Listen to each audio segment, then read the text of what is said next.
విజయవాడ ఖమ్మం వరద ప్రాంతాలను ప్రస్తుతం భయంకరమైన బురద వేధిస్తోంది. ఎటు చూసినా బురదే ఉండడంతో ఇళ్లను పరిసరాలను శుభ్రం చేసుకోలేక రెక్కలు ముక్కలు చేసుకుంటున్నారు వరద బాధితులు. అంటువ్యాధులు ప్రబలే ప్రమాదం ఉంది అంటూ బిక్కుబిక్కుమంటూ రోజులు వెళ్లదీస్తున్నారు. వరద మిగిల్చిన నష్టం నుంచి ఎప్పుడు తేరుకుంటామా అని ఆవేదన చెందుతున్నారు. ఏపీలోని వేర్వేరు మున్సిపాలిటీల నుంచి విజయవాడకు ట్యాంకర్లను తెప్పించింది ప్రభుత్వం. వీటి ద్వారా విజయవాడ హెడ్ వాటర్ వర్క్స్ నీటిని సరఫరా చేస్తోంది. ఒక్కో లారీకి 8,000 లీటర్లను, ట్రాక్టర్ల ద్వారా 4,000 లీటర్ల నీటిని వీధుల్లోకి పంపిస్తున్నారు. అయితే ప్రస్తుతం 200 వరకు ట్యాంకర్లు 500 ట్రిప్పుల్లో నీటిని సరఫరా చేస్తున్నాయి. వరద బురదను తొలగించేందుకు ఏపీ ప్రభుత్వం 100కు పైగా ఫైర్ ఇంజన్లను విజయవాడకు రప్పించింది. వీటి ద్వారా రహదారులు, వీధులు, ఇళ్లలోని బురదను తొలగించే ప్రయత్నం చేస్తూ ఉన్నారు.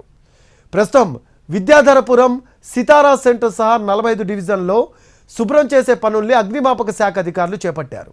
ముంపు ప్రాంతాల్లో బురదతో పాటు పెద్ద ఎత్తున చెత్త పేరుకుపోవడంతో దాన్ని తొలగించేందుకు ప్రభుత్వం ప్రయత్నిస్తోంది.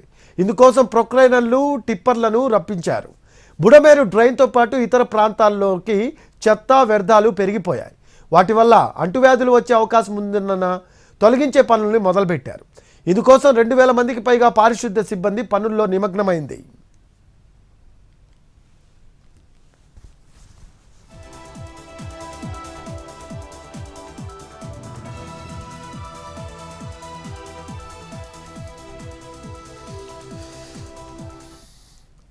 మున్నేరు నది ఖమ్మం నగరానికి మిగిల్చిన నష్టం అంతా ఇంత కాదు. మున్నేరు పరివాహక కాలనీల్లో ప్రజలు తీవ్ర నష్టపోయారు.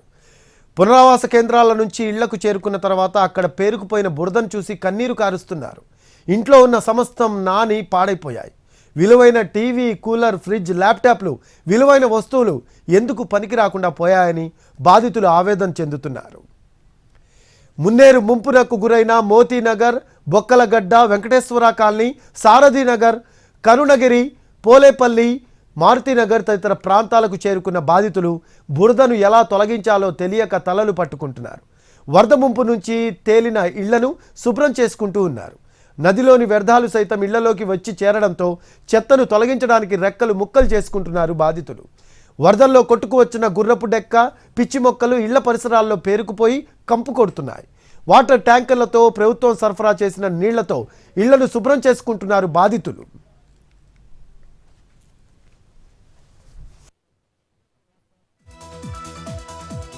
మున్నేరు వరద ముంపునకు గురైన ప్రాంతాల్లో రహదారులను పారిశుద్ధ్య కార్మికులు శుభ్రం చేస్తున్నారు. రోడ్లపై పేరుకుపోయిన బురద, అలాగే మిగతా చెత్తను తొలగిస్తూ ఉన్నారు.